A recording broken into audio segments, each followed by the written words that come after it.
Hi everybody, we're back. This is guitar number 3, version 2.0.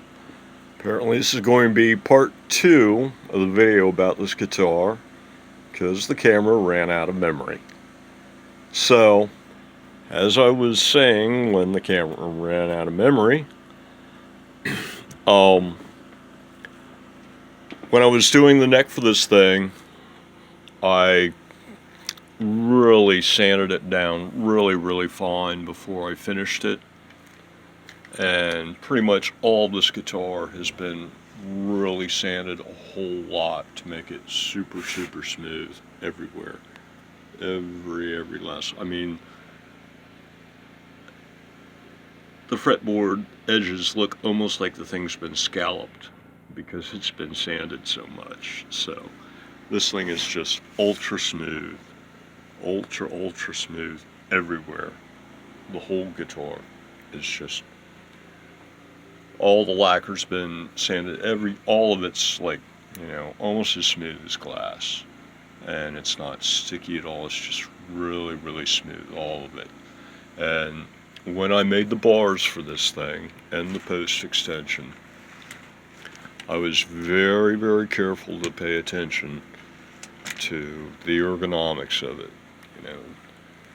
The bar has to be that length and no longer and no shorter, and it can't stick out any more in that direction or in this direction. It has to be at just that angle,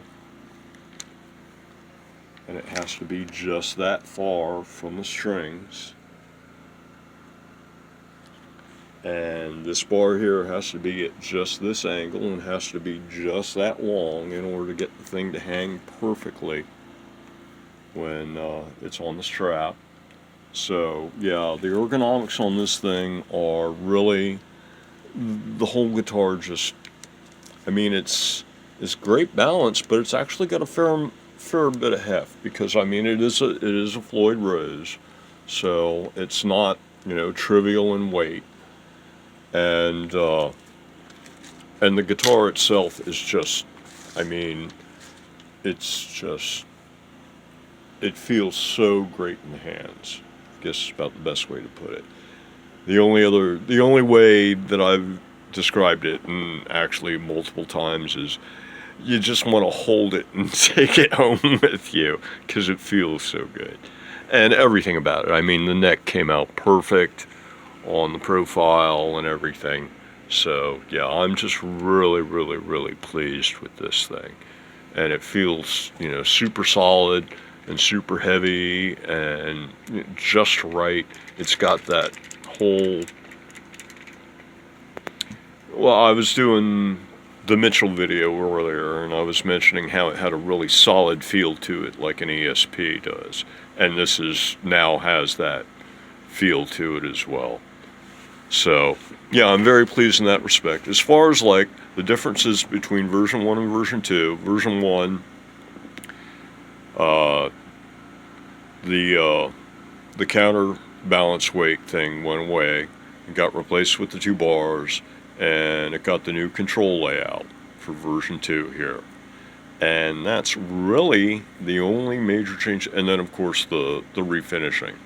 It's now a bit more burgundy / purple than it was before. Before it was a little bit browner, but yeah, and those are the only major changes to this thing. So other than that, it's still guitar number 3, but yeah, it's so much better. So much better. It's just night and day. It's a totally new, totally different, totally awesome guitar, if I do say so myself, I suppose. But anyway, yep, there it is. Guitar number 3, version 2.0. This would be your Floyd Rose version of the minimalist body, double V-bar, or whatever you want to call this design, with the leg bar and the strap bar.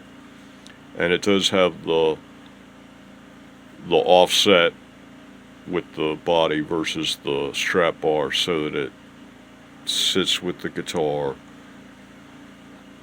4 inches to the left of where a normal guitar would sit when you're sitting down, and actually it's kind of set up that way when you're standing up as well too. So the entire guitar is shifted about 4 inches to the left, which puts the bridge picking area right here, like, you know, just above the saddles, puts that more or less right in the center of your body, where you're gonna be doing your picking at. So yeah, that's it. This would be more or less the state of the art of my futuristic quote-unquote designs in a guitar with headstock and a Floyd Rose. So until the next build, everybody have a good one.